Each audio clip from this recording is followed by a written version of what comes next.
കാറ്റത്ത് കിളിക്കൂടിന്റെ അടുത്ത ആഴ്ചയിലെ പ്രമോ വിശേഷങ്ങളിലേക്ക് എല്ലാവർക്കും സ്വാഗതം.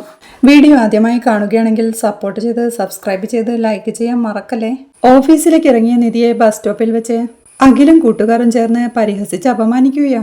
5 ആണുങ്ങൾ മാത്രമുള്ള വീട്ടിൽ താമസിക്കുന്നതിനാൽ അഞ്ജലി എന്ന് വിളിച്ച് അവരവളെ പരസ്യമായി കളിയാക്കി ചിരിച്ച് അപമാനിക്കുന്നത് അവളെ വേദനിപ്പിക്കുകയാ. ഓഫീസിൽ പോവാതെ വീട്ടിൽ തിരിച്ചെത്തിയ നിധിയോട് കാര്യം എന്താണെന്ന് അന്വേഷിക്കുക സുധീഷും കൂട്ടരും. കാര്യമറിഞ്ഞവർ ദേഷ്യം സഹിക്കാനാവാതെ അപ്പോൾ തന്നെ നിധിയെയും കൂട്ടി അഖിലിനോട് ചോദിക്കാനായി കവലയിലേക്ക് പോവുകയാ. ഇതിനിടെ സുധീഷ് ഹരീഷിനോട് കവലയിലേക്ക് വരാനായി പറയുന്നുണ്ട്. അങ്ങനെ സുഭാഷും സുധീഷും ഹരീഷും നികേഷും കൂടി അഖിലിനെ ചോദ്യം ചെയ്ത് തല്ലിച്ചതച്ച് നിധിയെ വേദനിപ്പിച്ചതിന് തക്ക മറുപടി കൊടുക്കുകയാ. മർദ്ദനമേറ്റ അഖിൽ വീട്ടിലെത്തുകയും സുഭാഷും കൂട്ടരും തന്നെ ആക്രമിച്ച കാര്യം വീട്ടിൽ പറയുകയും ചെയ്യുന്നുണ്ട്. അഖിൽ അവരോട് തെറ്റായി എന്തെങ്കിലും ചെയ്തിട്ടുണ്ടാവുമെന്നും അല്ലാതെ അവർ മോശമായി ഇങ്ങനെ പെരുമാറില്ലെന്നും നീതുവും അവർക്ക് വേണ്ടി വാദിക്കുന്നുണ്ട്. കിട്ടിയ അവസരം മുതലെടുത്ത് നീതുവിന്റെ വീട്ടുകാർ ഹരീഷിന്റെ വീട്ടുകാരോട് പ്രതികാരം ചെയ്യാൻ ഒരുങ്ങുകയാ. അവർ നാട്ടുകാരെ എല്ലാം വിളിച്ച് ഇക്കാര്യം അറിയിച്ച് മെമ്പറെയും വിളിച്ചു പറഞ്ഞ് പോലീസ് സ്റ്റേഷനിൽ സുഭാഷിനും കൂട്ടർക്കുമെതിരെ കംപ്ലൈന്റ് നൽകുകയാ. പിന്നീട് വീട്ടിൽ തിരിച്ചെത്തിയതിനു ശേഷം നിധിയോടും നികേഷിനോടും നേരത്തെ ഇതുപോലെ അഖിൽ അപമാനിച്ചത് വീട്ടിൽ പറയാത്തതിനെ പറ്റി ചോദിക്കുന്നുണ്ട്. വീട്ടിലറിഞ്ഞാൽ ഇതുപോലെ പ്രശ്നങ്ങൾ ഉണ്ടാവുമെന്ന് കരുതിയ ഏട്ടത്തിയെന്ന് പറയാൻ സമ്മതിക്കാതിരുന്നതെന്ന് നികേഷും പറയുന്നുണ്ട്. അങ്ങനെ അവരെ വെറുതെ വിടാൻ പാടില്ലെന്നും നിധിയെ അപമാനിച്ചാൽ ചോദിക്കാൻ ആളുണ്ടെന്ന് അവന്മാരറിയണമെന്നും ആദ്യമേ അവർക്ക് തക്ക മറുപടി കൊടുത്തിരുന്നെങ്കിൽ വീണ്ടും അവരിങ്ങനെ അപമാനിക്കാൻ വരില്ലായിരുന്നുവെന്ന് സുഭാഷ് ഏട്ടനും പറയുന്നുണ്ട്. കിട്ടേണ്ടത് കിട്ടിയതുകൊണ്ട് അവരിനി ഏടത്തിയുടെ പരിസരത്ത് പോലും വരില്ലെന്ന് ഹരീഷും പറയുന്നുണ്ട്. അവന്മാർക്കിട്ട് കൊടുത്തത് കുറഞ്ഞു പോയെന്നും ഞങ്ങളോടുള്ള ദേഷ്യം ഞങ്ങളോടാണ് തീർക്കേണ്ടതെന്നും അല്ലാതെ നിധി അപമാനിക്കുകയല്ല വേണ്ടതെന്നും അവർ ചെയ്തതിന് അവരെ കൊല്ലേണ്ടതായിരുന്നുവെന്നും സുധീഷ് കലിയടങ്ങാതെ പറയുകയാ. താനും നീതുവുമായുള്ള അടുപ്പമാണ് ഈ പ്രശ്നങ്ങൾക്കെല്ലാം കാരണമെന്ന് പറഞ്ഞ് ഹരീഷ് നിധിയോട് സോറി പറയുന്നുണ്ട്. അവർ തമ്മിലുള്ള അടുപ്പം ഇഷ്ടമല്ലെന്ന് കരുതി ഒരു പെൺകുട്ടിയെ വഴിയിൽ തടഞ്ഞു നിർത്തി അപമാനിക്കുകയല്ല വേണ്ടതെന്നും ഇതെല്ലാം വളർത്തു ദോഷമാണെന്നും പറഞ്ഞ് സുഭാഷ് ഏട്ടനും ഹരീഷിനെ ആശ്വസിപ്പിക്കുകയാ. സുധീഷും കുറ്റപ്പെടുത്തുന്നുണ്ട്. ഇങ്ങനെയൊരു മോശപ്പെട്ട കുടുംബത്തിലെ പെണ്ണിനെയാണല്ലോ അവൻ പ്രേമിക്കുന്നതെന്ന്. ഈ വീടിനെ കുറിച്ച് മോശം പറയുന്ന അവർ ഇനി നീതുവും ഹരീഷുമായുള്ള കല്യാണത്തിനും എന്തെല്ലാം പ്രശ്നങ്ങൾ ഉണ്ടാക്കുമെന്ന് കണ്ടറിയണമെന്ന് സുധീഷ് പറയുന്നുണ്ട്. ഞങ്ങൾ കാരണം നടക്കാൻ പാടില്ലാത്തത് പലതും നടന്നു, മോള് ക്ഷമിക്കെന്ന് സുഭാഷ് ഏട്ടനും നിധിയോടായി പറയുന്നുണ്ട്. അത് സാരമില്ലെന്നും തന്നെ അവർ പരിഹസിച്ചപ്പോൾ നന്നായി വേദനിച്ചുവെന്നും അവർക്കുള്ള തക്ക മറുപടി സുഭാഷ് ഏട്ടനും കൂട്ടരും കൊടുത്തതുകൊണ്ട് തനിക്ക് സമാധാനമായെന്നും ഇനി ഒരു പെണ്ണിനെയും അവരിങ്ങനെ പബ്ലിക്കായി അപമാനിക്കില്ലെന്നും അത് മതി തനിക്കെന്നും നിധിയും പറയുകയാ. അപ്പോഴാണ് അഖിലിനെയും കൂട്ടി അവന്റെ അച്ഛനും അമ്മയും മെമ്പറും കൂടി അങ്ങോട്ടെത്തുന്നത്. നീതുവിന്റെ അച്ഛൻ ദേഷ്യത്തോടെ സുഭാഷിനെ വിളിക്കുമ്പോഴേക്കും നിധിയോട് അവിടെ തന്നെ നിൽക്കാനായി പറഞ്ഞ് സുഭാഷും കൂട്ടരും പുറത്തേക്ക് ഇറങ്ങി ചെല്ലുകയാ.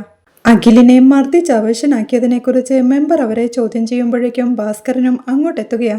ആരെങ്കിലും എന്തെങ്കിലും പറഞ്ഞത് കേട്ട് തുള്ളാതെ നാട്ടിലുള്ള പ്രശ്നങ്ങൾ തീർക്കാൻ നോക്കുന്ന ഭാസ്കരൻ മെമ്പറെ പരിഹസിക്കുന്നുണ്ട്. താൻ എന്തു ചെയ്യണമെന്ന് ഇയാളല്ല തീരുമാനിക്കുന്നതെന്നും പരാതി കിട്ടിയാൽ അന്വേഷിക്കാനുള്ള ഉത്തരവാദിത്തം തനിക്കുണ്ടെന്ന് മെമ്പറും പറയുന്നുണ്ട്. തന്റെ മകളുടെ പുറകെ നടന്ന് ശല്യം ചെയ്യുന്നത് ചോദ്യം ചെയ്യാനെത്തിയ അവളുടെ ചേട്ടനെ എല്ലാവരും കൂടി തല്ലി ചതച്ചെന്നും ആരെയും താൻ വെറുതെ വിടില്ലെന്നും അവർക്കെതിരെ സ്റ്റേഷനിൽ കംപ്ലൈന്റ് കൊടുത്തിട്ടുണ്ടെന്നും പോലീസ് ഇപ്പോഴിങ്ങോട്ടെത്തുമെന്നും നീതുവിന്റെ അമ്മയും പറയുന്നുണ്ട്. തന്റെ വീട്ടിലെ പെൺകുട്ടിയെ പരസ്യമായി അപമാനിച്ചതിനുള്ള മറുപടിയാണ് അവന് കൊടുത്തതെന്നും അവൻ ചെയ്ത തെറ്റിനെ പോലീസിൽ കംപ്ലൈന്റ് കൊടുത്ത് ഞങ്ങളെ പേടിപ്പിക്കുന്നു എന്ന് സുധീഷൻ ചോദിക്കുക. അങ്ങനെ അവർ അങ്ങോട്ടും ഇങ്ങോട്ടും ഓരോന്ന് പറഞ്ഞ് വഴക്കിടുമ്പോഴാണ് പോലീസ് ജീപ്പ് അങ്ങോട്ടെത്തുന്നത്. അത് കണ്ട് നിധിയും പരിഭ്രമത്തോടെ പുറത്തേക്ക് പോവാൻ തുടങ്ങുന്നുണ്ടെങ്കിലും അത് അവര് തീർത്തോളുമെന്ന് പറഞ്ഞ് നികേഷ് അവളെ തടഞ്ഞു നിർത്തുകയാ. പോലീസ് വന്ന് കാര്യമന്വേഷിക്കുമ്പോഴേക്കും മെമ്പർ അദ്ദേഹത്തോട് കാര്യങ്ങളെല്ലാം വിശദീകരിക്കുന്നുണ്ട്. നീതുവിന്റെ അമ്മയും 4 പേർ ചേർന്ന് തന്റെ മകനെ തല്ലിച്ചതച്ച് അവശനാക്കിയെന്നും അവരെ 4 പേരെയും അറസ്റ്റ് ചെയ്യണമെന്ന് പറയുന്നുണ്ട്. ആ സമയം നീതു ഹരീഷിന്റെ വർക്ക്ഷോപ്പിലേക്ക് എത്തിയിരുന്നു. ഹരീഷിനെ അവിടെ കാണാഞ്ഞ് ചന്തുവിനോടായി താൻ വിളിച്ചിട്ട് ഹരീഷ് കോൾ എടുക്കുന്നില്ലെന്നും അവരെല്ലാം കൂടി തന്റെ ചേട്ടനെ മർദ്ദിച്ച് അവശനാക്കിയെന്ന് പറഞ്ഞ് വീട്ടിലേക്ക് കയറി വന്നുവെന്നും ചേട്ടനെയും കൊണ്ട് അമ്മയും അച്ഛനും സ്റ്റേഷനിലേക്കോ ഹോസ്പിറ്റലിലേക്കോ എന്ന് പറഞ്ഞ് ഇറങ്ങിപ്പോയിട്ടുണ്ടെന്നും എന്താ സംഭവിച്ചതെന്നും നീതു ചോദിക്കുന്നുണ്ട്. ഹരീഷ് ഏട്ടന്റെ ഏട്ടത്തിയെ അഞ്ജലി എന്ന് വിളിച്ച് അവർ പരസ്യമായി അപമാനിച്ചുവെന്നും അതിനുള്ള മറുപടിയായി കണക്കിന് അവർ കൊടുത്തിട്ടുണ്ടെന്നും എന്നിട്ടിപ്പോ തെറ്റു ചെയ്തവർ പരാതി കൊടുക്കാൻ പോയിരിക്കുന്നു എന്നും ശരിക്കും പരാതി കൊടുക്കേണ്ടത് ഹരീഷ് ഏട്ടന്റെ ഏട്ടത്തിയാണെന്നും അവർ പരാതി കൊടുത്തിരുന്നെങ്കിൽ നിന്റെ ചേട്ടനിപ്പോ ലോക്കപ്പിൽ കിടന്നേനെയെന്നും ചന്തു ഓർമ്മിപ്പിക്കുന്നുണ്ട്. നീതുവും തന്റെ ചേട്ടനെ കുറ്റപ്പെടുത്തി കാര്യങ്ങൾ അറിയാൻ ഹരീഷിനെ ഒന്ന് വിളിച്ചു നോക്കാമോ എന്ന് ചന്തുവിനോട് ചോദിക്കുന്നുണ്ടെങ്കിലും താൻ നേരത്തെ വിളിച്ചിട്ടും കിട്ടിയില്ലെന്നും ഹരീഷേട്ടൻ നല്ല ദേഷ്യത്തിലായിരിക്കുമെന്നും ഇപ്പൊ വിളിച്ച് ശല്യം ചെയ്യേണ്ടെന്നും ഒരാളുടെ അവസ്ഥ മനസ്സിലാക്കാതെ ശല്യം ചെയ്യാൻ താൻ നീതുവല്ലോ എന്നും ചന്തു ചോദിക്കുന്നത് നീതുവിനെ ദേഷ്യം പിടിപ്പിക്കുകയാ. അവൾ ദേഷ്യത്തോടെ വർക്ക്ഷോപ്പിൽ നിന്ന് ഇറങ്ങി പോകുന്നുണ്ട്. അപ്പോഴേക്കും ഭാസ്കരന്റെ വീടിന്റെ മുറ്റത്തെ ആൾക്കൂട്ടവും ബഹളവും എല്ലാം കണ്ട് ഗംഗാധരനും ലളിതയും അങ്ങോട്ടെത്തുന്നുണ്ട്. തന്റെ മോളുടെ പുറകെ നടന്ന് ശല്യം ചെയ്ത റൗഡിയോട് ചോദിക്കാൻ ചെന്ന തന്റെ മകനെ തല്ലിച്ചതച്ചവരെ അറസ്റ്റ് ചെയ്യണമെന്ന് നീതുവിന്റെ അമ്മ വീണ്ടും പോലീസിനോട് പറയുകയാ. അത് കേട്ട് നിധിയും എടാ നികേഷേ, ഇല്ലാത്തത് പറയുന്നത് കേട്ടില്ലേ, ഞാൻ പോയി സത്യം പറയട്ടെ എന്ന് പറഞ്ഞ് നിധി വീണ്ടും പോവാൻ തുടങ്ങുന്നുണ്ടെങ്കിലും ഏട്ടതി വേണ്ട, അവര് നോക്കിക്കോളുമെന്ന് നികേഷ് പറയുകയാ. അവിടുത്തെ ബഹളമെല്ലാം കേട്ട് നാട്ടുകാരും കൂടി തുടങ്ങിയിരുന്നു. നീതുവിന്റെ അമ്മയും ദേഷ്യത്തോടെ പറയുന്നുണ്ട്, ഇങ്ങനെയൊരു റൗഡി എന്റെ മോളുടെ പിന്നാലെ നടക്കുമ്പോ എന്റെ മോന് ദേഷ്യം വരില്ലേ, വെറുതെ അനാവശ്യം വിളിച്ചു പറയില്ലേന്ന് ഭാസ്കരനും പറയുകയാ. അങ്ങോട്ട് വന്ന ഗംഗാധരനും പറയുകയാ, നിങ്ങളെ പറ്റി നാട്ടുകാർക്ക് എല്ലാവർക്കും അറിയാം, ഇയാളുണ്ടല്ലോ ഇയാളെന്റെ കൂടെ പിറന്ന അനിയനാ. അത് കേട്ട് ഭാസ്കരനും ചോദിക്കുന്നുണ്ട്, അനിയൻ? ഞാൻ പറഞ്ഞോ നിങ്ങളെന്റെ ചേട്ടനാണെന്ന്. അത് കേട്ട് ദേഷ്യത്തോടെ ഗംഗാധരനും, നിന്നെ പറ്റിയും നിന്റെ കുടുംബത്തെ പറ്റിയും ഈ സാറിന് പറഞ്ഞു കൊടുക്കണ്ടേ? നോക്ക് സാറേ, ഇവനും ഇവന്റെ കുടുംബവും ഈ നാട്ടിലുള്ളിടത്തോളം കാലം ഞങ്ങൾക്ക് സമാധാനമുണ്ടാവില്ല. ഇവന്റെ ഈ റൗഡികളായ മക്കളുണ്ടല്ലോ, മുന്നും പിന്നും നോക്കാതെ തല്ലും വഴക്കുമായി നടക്കുന്നവരാ. അന്ന് എന്നെ ഇവൻ തല്ലിയെന്ന് പറഞ്ഞ് ഞാൻ സാറിന്റെ അടുത്ത് കംപ്ലൈന്റ് തന്നിട്ടുണ്ട്. അതുപോലെ ഒരു കാര്യവുമില്ലാതെ ഇവർ ഒരുപാട് പേരെ തല്ലി ചതയ്ക്കാറുണ്ട്. ആരെങ്കിലും കംപ്ലൈന്റ് കൊടുത്താൽ അവരെയും ഇവർ തല്ലി ചതയ്ക്കും. ഇവരെ എല്ലാവരെയും അറസ്റ്റ് ചെയ്ത് അകത്താക്കിയാലേ ഞങ്ങൾ നാട്ടുകാർക്ക് എല്ലാവർക്കും സമാധാനം കിട്ടും എന്ന് പറഞ്ഞ് നിർത്തുമ്പോഴേക്കും കൂടി നിൽക്കുന്നവരിൽ ഒരാളും വിളിച്ചു പറയുന്നുണ്ട്, ഇയാളുടെ ഭാര്യയെ കൊന്ന് ജയിലിൽ പോയതാണെന്ന്. അത് കേൾക്കൽ ലളിതയും, കേട്ടില്ലേ സാറേ, ഈ നാട്ടുകാരിൽ ആരോട് ചോദിച്ചാലും ഇവരെ കുറിച്ച് ഓരോ കംപ്ലൈന്റ് പറയാനുണ്ടാവും. ഈ റൗഡികളെല്ലാം പിടിച്ചകത്തിടണം സാറേ എന്ന്. ഇതെല്ലാം കേട്ട് സഹിക്കാനാവാതെ നിധിയും മുറ്റത്തേക്ക് ഇറങ്ങി ചെല്ലുകയാ. എല്ലാവരും അകത്തിടാൻ പറ എന്ന് നാട്ടുകാരോടായി ഗംഗാധരൻ പറയുമ്പോഴേക്കും നാട്ടുകാരെല്ലാവരും ഗംഗാധരനെ സപ്പോർട്ട് ചെയ്യുകയാണ്. നിധി അങ്ങോട്ട് വന്നത് കണ്ട്, എന്തിനു മോളെ ഇങ്ങോട്ട് ഇറങ്ങി വന്നത്, അകത്തേക്ക് പോയെന്ന് സുഭാഷേട്ടൻ വഴക്ക് പറയുന്നുണ്ട്. ഞാൻ കാരണമുണ്ടായ പ്രശ്നമല്ലേ, ഞാൻ സംസാരിച്ചു തീർത്തോളാം എന്ന് പറഞ്ഞവൾ സാറിനോടായി, സാർ ഞാൻ സുധീഷിന്റെ വൈഫാ, എന്താ നടന്നതെന്ന് ഞാൻ പറയാം. ഞാൻ ബസ് സ്റ്റോപ്പിൽ നിൽക്കുന്ന സമയത്ത് ഇവനും ഇവന്റെ ഫ്രണ്ട്സും ഓരോന്ന് പറഞ്ഞ് കളിയാക്കി ചിരിച്ച് എന്നെ അപമാനിച്ചു. മുൻപും ഇതുപോലെ ഇവനും ഇവന്റെ ഫ്രണ്ട്സും എന്നെ പരിഹസിച്ചിട്ടുണ്ട്. വെറുതെ പ്രശ്നമുണ്ടാക്കേണ്ടെന്ന് വിചാരിച്ച് ഞാൻ ആരെയും ഇത് അറിയിച്ചില്ല. പക്ഷേ ഇന്നിവനെ വെറുതെ വിടാൻ എനിക്ക് തോന്നിയില്ല. ഞാൻ വീട്ടിലേക്ക് വന്ന് ഹസ്ബൻഡിനോടും ചേട്ടന്മാരോടും ഈ കാര്യം പറഞ്ഞു. ഈ വീട്ടിൽ എന്റെ ഹസ്ബൻഡും ചേട്ടനും അനിയന്മാരുമാണുള്ളത്. ആണുങ്ങൾ മാത്രം താമസിക്കുന്ന വീട്ടിൽ താമസിക്കുന്നു എന്ന് പറഞ്ഞാണ് ഇവർ എന്നെ പരിഹസിച്ച് അപമാനിച്ചത്. ഇക്കാര്യം അറിഞ്ഞപ്പോൾ ഇവരെല്ലാം അങ്ങോട്ട് ചെന്ന് അവനെ തല്ലിച്ചതച്ചു. ഒരു പെണ്ണിനെ ഇങ്ങനെ പരസ്യമായി അപമാനിച്ചാൽ അവളുടെ വീട്ടിലുള്ളവർക്ക് ദേഷ്യം വരില്ലേ എന്ന് നിധി ചോദിക്കുമ്പോഴേക്കും ഉറപ്പായും വരും എന്ന നീതുവിന്റെ ശബ്ദം അവിടെ ഉയർന്നു കേൾക്കുകയാണ്. എല്ലാവരും തിരിഞ്ഞു നോക്കുമ്പോഴേക്കും നീതു അങ്ങോട്ട് നടന്നു വരികയാ. അവളെ കണ്ട് വീട്ടിലേക്ക് പൊടിയെന്ന് പറഞ്ഞ് അമ്മ വഴക്ക് പറഞ്ഞ് ഓടിക്കാൻ നോക്കുന്നുണ്ടെങ്കിലും അവൾ ആരാണെന്ന് പോലീസ് ചോദിക്കുന്നുണ്ട്. താൻ ഇവരുടെ മകൾ നീതുവാണെന്നും ഹരീഷിന്റെയും ചേട്ടന്മാരുടെയും കയ്യിൽ തെറ്റൊന്നുമില്ലെന്നും അവരെല്ലാം നല്ല ആളുകളാണെന്നും കള്ളം പറഞ്ഞാണ് ഇങ്ങനെയൊരു പരാതി നൽകിയതെന്നും നീതു പറയുന്നുണ്ട്. അവളുടെ പുറകെ നടന്ന് ശല്യം ചെയ്ത ഹരീഷിനെ ചോദ്യം ചെയ്യാൻ പോയപ്പോൾ അഖിലിനെ അവർ തല്ലി ചതച്ച് അവശരാക്കിയെന്നാണ് അമ്മയുടെ കംപ്ലൈന്റ് എന്നും പിന്നെന്താ ഇങ്ങനെയെല്ലാം പറയുന്നതെന്ന് നീതുവിനോടും പോലീസ് ചോദിക്കുന്നുണ്ട്. നീതുവും തന്റെ അമ്മയെ ദേഷ്യത്തോടെ ഒന്ന് നോക്കി തന്നെ ആരും ശല്യപ്പെടുത്തിയില്ലെന്നും ഈ നിൽക്കുന്ന ഹരീഷിനെ തനിക്ക് ഇഷ്ടമാണെന്നും ഞങ്ങൾ തമ്മിൽ ലവ് ആണെന്നും അത് ഇഷ്ടമാവാത്തത് കൊണ്ടാണ് അവർ ഇങ്ങനെ ഒരു കംപ്ലൈന്റ് തന്നതെന്നും ഹരീഷും അവന്റെ വീട്ടുകാരും നല്ലവരാണെന്നും അവർ തെറ്റൊന്നും ചെയ്തിട്ടില്ലെന്നും നീതു പറയുന്നത് കേൾക്കെ അവൾ പറയുന്നതൊന്നും വിശ്വസിക്കരുതെന്നും അവളെ പറഞ്ഞു മയക്കി ഇങ്ങനെയെല്ലാം പറയിപ്പിച്ചതാണെന്നും ലളിതയും വിളിച്ചു പറയുന്നുണ്ട്. അത് കേൾക്കെ നിധിയും ദേഷ്യത്തോടെ അവർ പറയുന്നതൊന്നും സത്യമല്ലെന്നും തന്നെ അപമാനിച്ചെന്നറിഞ്ഞപ്പോൾ അവർ ചെന്ന് പകരം ചോദിച്ചതാണെന്നും നിധി പോലീസിനോടായി പറയുകയാണ്. നാട്ടുകാരെല്ലാം ഒരേ സ്വരത്തിൽ പറയുമ്പോൾ അവൾ പറയുന്നത് മാത്രം എങ്ങനെ വിശ്വസിക്കുമെന്ന് പോലീസ് ചോദിക്കുന്നുണ്ട്. ഇത് തനിക്കുണ്ടായ ഒരു പ്രശ്നമാണെന്നും നാട്ടുകാർക്ക് അതിനെക്കുറിച്ച് അറിയില്ലെന്നും നിധി പറയുന്നുണ്ട്. തന്നെ ആരും നിർബന്ധിച്ചതുകൊണ്ടല്ല താൻ ഇങ്ങനെ പറഞ്ഞതെന്നും തന്നെ വിരട്ടുന്നത് തന്റെ വീട്ടുകാർ തന്നെയാണെന്നും അവർക്ക് ഈ ബന്ധം ഇഷ്ടമല്ലാത്തത് കൊണ്ട് ഇനി എന്തു ചെയ്യുമെന്നറിയാതെ പ്രതികാരം ചെയ്യാനായി ഇറങ്ങി തിരിച്ചതാണെന്നും ഇങ്ങനൊരു പെൺകുട്ടിയെ പരസ്യമായി റോഡിൽ വെച്ച് അപമാനിച്ചാൽ ആരാണെങ്കിലും ഇങ്ങനെയേ പെരുമാറൂ എന്നും നീതു പറയുകയാ. നിങ്ങളുടെ മകൾ എന്താ ഇങ്ങനെയെല്ലാം പറയുന്നതെന്ന് പോലീസ് വീണ്ടും നീതുവിന്റെ അമ്മയോടായി ചോദിക്കേ ഇവളെ ആരോ ഭയപ്പെടുത്തി നിർത്തിയിരിക്കുക, അതുകൊണ്ടാണ് ഇവളിങ്ങനെ സംസാരിക്കുന്നതെന്ന് അമ്മയും പറയുന്നുണ്ട്. തന്നെ ആരും ഭയപ്പെടുത്തിയിട്ടില്ലെന്നും താൻ നടന്ന സത്യമാണ് പറയുന്നതെന്നും ഞങ്ങൾ തമ്മിലുള്ള ലവ് ഇഷ്ടമാകാത്തത് കൊണ്ടാണ് ഇവരിങ്ങനെ ഒരു കംപ്ലൈന്റ് കൊടുത്തതെന്ന് നീതു പറയുന്നുണ്ട്. ഇതെല്ലാം കേട്ട് ഇഷ്ടമാവാതെ ലളിതയും നീതുവിനെ കുറ്റപ്പെടുത്തി ഗംഗാധരനോട് സംസാരിക്കുക. സുനന്ദയും ഭർത്താവും വീട്ടിലെത്തിയിട്ടുണ്ടെന്നും അവരിതറിഞ്ഞാൽ മോശമാണെന്നും ലളിത പറയുന്നുണ്ട്. സുനന്ദയുടെ ഭർത്താവ് പുറത്തെവിടെയോ പോയതല്ലേ എന്നും സുനന്ദ വീട്ടിൽ തനിച്ചല്ലേ, അവളെ ശ്രദ്ധിക്കെന്നും പറഞ്ഞ് ലളിതയെ പറഞ്ഞു വിടാനൊരുങ്ങുകയാ ഗംഗാധരൻ. എന്ത് സംഭവിച്ചാലും സുഭാഷിനെയും കൂട്ടരെയും വെറുതെ വിടരുതെന്നും പിടിച്ചകത്തിടണമെന്നും ലളിത ഓർമ്മിപ്പിക്കുന്നുണ്ട്. ഉറപ്പായും അത് നടക്കുമെന്ന് പറഞ്ഞ് ഗംഗാധരൻ ലളിതയെ പറഞ്ഞു വിടുകയാ. ഹരീഷിനെയും കൂട്ടരെയും സപ്പോർട്ട് ചെയ്ത് സംസാരിച്ച നീതുവിനെ അമ്മ വഴക്കു പറയാൻ തുടങ്ങുകയാ. വീട്ടിലെത്തിയ ലളിതയിൽ നിന്നും കാര്യങ്ങൾ അറിഞ്ഞ സുനന്ദ സുഭാഷിന്റെ വീട്ടിലേക്ക് പോവാനായി തുടങ്ങുന്നുണ്ടെങ്കിലും അമ്മ അവളെ വഴക്കു പറയുക. അവളുടെ കല്യാണം കഴിഞ്ഞതാണെന്ന് ഓർമ്മിപ്പിച്ചും അവളുടെ ഭർത്താവ് ഇതിനെക്കുറിച്ച് അറിഞ്ഞാലുള്ള പ്രത്യാഘാതങ്ങളെക്കുറിച്ച് ഓർമ്മിപ്പിച്ചും അമ്മ അവളെ വഴക്കു പറഞ്ഞ് തടഞ്ഞു നിർത്താൻ ശ്രമിക്കുന്നുണ്ടെങ്കിലും അവൾ അതൊന്നും വകവയ്ക്കാതെ സുഭാഷിന്റെ വീട്ടിലേക്ക് ഓടുകയാ. അവിടെ നീതുവിന്റെ അച്ഛനും നീതുവിനെ ഭയപ്പെടുത്തി ഇങ്ങനെയെല്ലാം പറയിപ്പിക്കുകയാണെന്ന് പറയേ അവരെല്ലാം ഫ്രോഡാണെന്നും തന്നെ തല്ലിച്ചതച്ചെന്നും തന്റെ അനിയത്തിയെയും വിരട്ടി നിർത്തി ഇതൊക്കെ പറയിപ്പിക്കുകയാണെന്ന് അഖിലും സപ്പോർട്ട് ചെയ്ത് പറയുന്നുണ്ട്. താൻ പറയുന്നത് സത്യമാണെന്ന് നീതു പറയുന്നുണ്ടെങ്കിലും നീതു ഡ്രാമ കളിക്കുകയാണെന്നും സുഭാഷും കൂട്ടരും ഒരു റൗഡി കുടുംബമാണെന്നും അവർ കാരണം ആർക്കും മനസമാധാനമില്ലെന്നും പിടിച്ചകത്തിടണമെന്നും ഗംഗാധരൻ പറയെ നാട്ടുകാരും ഗംഗാധരനെ സപ്പോർട്ട് ചെയ്യുകയാ. അപ്പോഴാണ് വല്യച്ഛ എന്ന് വിളിച്ചുകൊണ്ട് സുനന്ദയും പുറകെ അവളുടെ അമ്മയും അങ്ങോട്ടെത്തുന്നത്.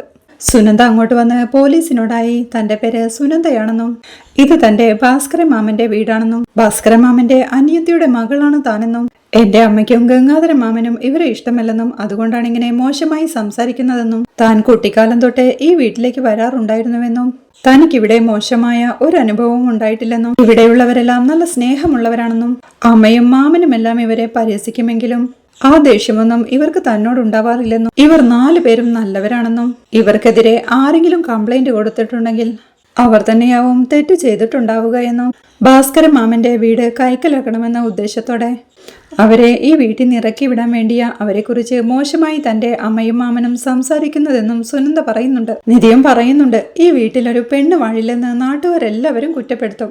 ഈ വീട്ടിലേക്ക് ഞാൻ കല്യാണം കഴിച്ചു വന്നിട്ട് മാസങ്ങളായി. ഞാൻ വന്ന നാൾ തൊട്ടേ ഇവരെല്ലാം എന്നെ നല്ലതുപോലെ നോക്കുന്നുണ്ട്. ഞാനിവിടെ അത്രയ്ക്കും സേഫും സെക്യൂർഡുമാണ്. ഒരു പെണ്ണിനോട് നന്നായി പെരുമാറാൻ ഇവർക്കറിയാം എന്ന് നിധി പറയുന്നത് കേൾക്കെ ദേഷ്യത്തോടെ നീതുവിന്റെ അമ്മ അവളോടായി, നീ എവിടുന്ന് വന്നു? നീ പറയുന്നതൊക്കെ ഞങ്ങൾ വിശ്വസിക്കാൻ പോവുകയല്ലേ എന്ന് ചോദിക്കുക. ഞാൻ തക്കരയിൽ നിന്ന് വരുന്നു. അവിടുത്തെ വലിയ ബിസിനസ്മാൻ രാജീവ് ശങ്കറിന്റെ മകളാണ്. അന്തസ്സുള്ളൊരു കുടുംബമാണ് ഞങ്ങളുടേത്. അങ്ങനെ ഒരു വീട്ടിൽ നിന്നാ ഞാൻ ഇവിടെ വന്ന് താമസിക്കുന്നത് എന്ന് നീതുവിന്റെ അമ്മയോടായി പറഞ്ഞ് വീണ്ടും പോലീസിനോടായി ഇവർ 4 പേരും തെറ്റൊന്നും ചെയ്തിട്ടില്ലെന്നും വഴിയിൽ വെച്ച് തന്നെ പരിഹസിച്ച് അപമാനിച്ചതറിഞ്ഞ് 4 പേരും ചേർന്ന് അവരെ കൈകാര്യം ചെയ്ത് വിട്ടതാണെന്ന് നിധി പറയുന്നുണ്ട്. തന്റെ ചേട്ടന്റെ ഭാഗത്തു തന്നെയാണ് തെറ്റെന്ന് നീതുവും പറയുകയാണ്.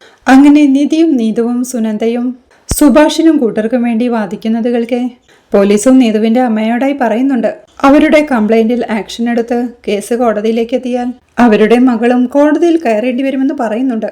താൻ ഉറപ്പായും കോടതിയിലെത്തുമെന്നും തന്റെ അമ്മയും ചേട്ടനുമാണ് തെറ്റുകാരെന്നും ഹരീഷും ചേട്ടന്മാരും യാതൊരു തെറ്റും ചെയ്തിട്ടില്ലെന്ന് താൻ അവിടെ വന്ന് പറയാമെന്ന് നീതുവും പറയുന്നുണ്ട്. അത് കേൾക്കെ നീതുവിന്റെ അമ്മ ദേഷ്യത്തോടെ അവളെ അടിക്കാനായി തുടങ്ങുമ്പോഴേക്കും പോലീസ് അവരോട് നിർത്താനായി പറയുകയാണ്. തന്റെ അമ്മയും ചേട്ടനും ഇതും പറഞ്ഞ് തന്നെ നിരന്തരം ഉപദ്രവിക്കാറുണ്ടെന്നും ഇവർ തരുന്ന കംപ്ലൈന്റിലാണോ ആക്ഷൻ എടുക്കാൻ പോകുന്നതെന്ന് നീതുവും ചോദിക്കുക. തന്നെ വഴിയിൽ വെച്ച് പരിഹസിച്ച് അപമാനിച്ചതിനെതിരെ താനും ഒരു റിട്ടേൺ കംപ്ലൈന്റ് കൊടുക്കുമെന്ന് നിധിയും പറയുന്നുണ്ട്. 2 പേരും കംപ്ലൈന്റ് തന്നാൽ FIR ഫയൽ ചെയ്യണമെന്നും കേസ് കോടതിയിലെത്തിയാൽ എല്ലാവരും കോർട്ടിൽ ഹാജരാവേണ്ടി വരുമെന്നും അപ്പോൾ നിങ്ങളുടെ മകളുടെ ലവ് സ്റ്റോറി നാട്ടുകാരെല്ലാം അറിയുമെന്നും ഇതെല്ലാം ഓക്കെയാണെങ്കിൽ താൻ ഇപ്പോൾ തന്നെ FIR ഫയൽ ചെയ്യാമെന്ന് CI പറയുന്നുണ്ട്. മെമ്പറും കേസ് ഫയൽ ചെയ്യാനായി CIയോട് ആവശ്യപ്പെടുന്നുണ്ടെങ്കിലും നീതുവിന്റെ വീട്ടുകാരോട് FIR ഫയൽ ചെയ്യട്ടെ എന്ന് CI ചോദിക്കുന്നുണ്ട്. നീതുവിന്റെ അച്ഛനും അമ്മയും മറുപടിയൊന്നും പറയാതെ നിൽക്കുമ്പോഴേക്കും മെമ്പർ അവരെ കംപ്ലൈന്റ് കൊടുക്കാനായി നിർബന്ധിക്കുന്നുണ്ട്.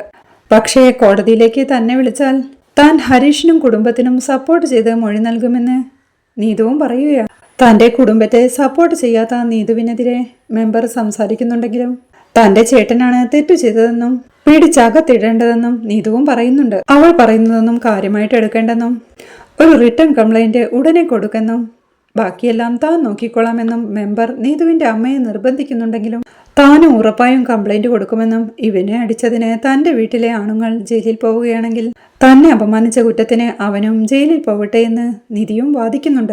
എല്ലാം കേട്ടുകൊണ്ട് നിൽക്കായിരുന്ന നീതുവിന്റെ അച്ഛനും അവർ കംപ്ലൈന്റ് കൊടുക്കുന്നില്ലെന്നും കോടതി കയറി ഇറങ്ങാൻ വയ്യെന്നും പറയുന്നുണ്ട്. CIയും അഖിലിന്റെ അരികിലേക്ക് ചെന്ന് ഒരു പെൺകുട്ടിയെ വഴിയിൽ തടഞ്ഞു വെച്ച് അപമാനിക്കുന്നത് വലിയ കേസാണെന്നും അവൾ റിട്ടേൺ കംപ്ലൈന്റ് കൊടുത്താൽ വർഷങ്ങളോളം ജയിലിൽ കിടക്കേണ്ടി വരുമെന്നും ഇനി ഇത് ആവർത്തിക്കരുതെന്നും അവന് താക്കീത് നൽകുകയാണ്. പിന്നീട് CI സുഭാഷിനോടും കൂട്ടരോടും പറയുന്നുണ്ട്, എന്തെങ്കിലും പ്രശ്നമുണ്ടെങ്കിൽ പോലീസ് സ്റ്റേഷനിൽ വന്ന് കംപ്ലൈന്റ് തരണം. എല്ലാ കേസും നിങ്ങൾ അടിച്ചൊതുക്കാനാണെങ്കിൽ പിന്നെ പോലീസ് എന്തിനാണെന്ന് ചോദിക്കുക. നീതുവിന്റെ അമ്മയോടും പറയുന്നുണ്ട്, നിങ്ങളുടെ മോളുടെ പ്രണയമെല്ലാം നിങ്ങളുടെ പേഴ്സണൽ കാര്യങ്ങളാണ്. അത് വീട്ടിൽ നിങ്ങൾ സംസാരിച്ച് തീർക്കേണ്ടതാണ്. അല്ലാതെ വഴിയിലൂടെ പോകുന്ന പെൺകുട്ടികളെ അപമാനിക്കുകയല്ല വേണ്ടത്. നിങ്ങളുടെ മകനെ നിങ്ങൾ നിലയ്ക്ക് നിർത്തിക്കോണം. ആവശ്യമില്ലാതെ എന്റെ സമയം വേസ്റ്റ് ആക്കരുത് എന്ന് താക്കീതോടെ പറഞ്ഞ് കൂടെയുള്ള പോലീസുകാരെയും വിളിച്ച് CI അവിടുന്ന് പോവുകയാ. പോലീസ് കേസൊന്നും എടുക്കാതെ പോകുമ്പോഴേക്കും ആശ്വാസത്തോടെ നിൽക്കുന്ന സുധീഷിനും സുഭാഷിനും ഹരീഷിനുമെല്ലാം അവരെ കേസിൽപ്പെടാതെ രക്ഷിച്ച നിധിയും സുനന്ദയും നീതുവുമെല്ലാം ഒരു മാലാഖയാണെന്ന് തോന്നുകയാ. നീതുവിന്റെ അമ്മ ദേഷ്യത്തോടെ അവളെ പിടിച്ചു വലിച്ചു കൊണ്ടുപോകാൻ നേരം ഹരീഷും അവരോട് താക്കീതോടെ പറയുന്നുണ്ട്, അവളെ കൊണ്ടുപോയി ഉപദ്രവിച്ചാൽ താൻ വെറുതെ ഇരിക്കില്ലെന്ന്. ദേഷ്യത്തോടെ അവനെ ഒന്ന് നോക്കി അവളെ പിടിച്ചു വലിച്ചു കൊണ്ടുപോവുകയാ അവളുടെ അമ്മയും അച്ഛനുമെല്ലാം. അവരുടെ പുറകെ മെമ്പറും ഇറങ്ങുന്നുണ്ട്.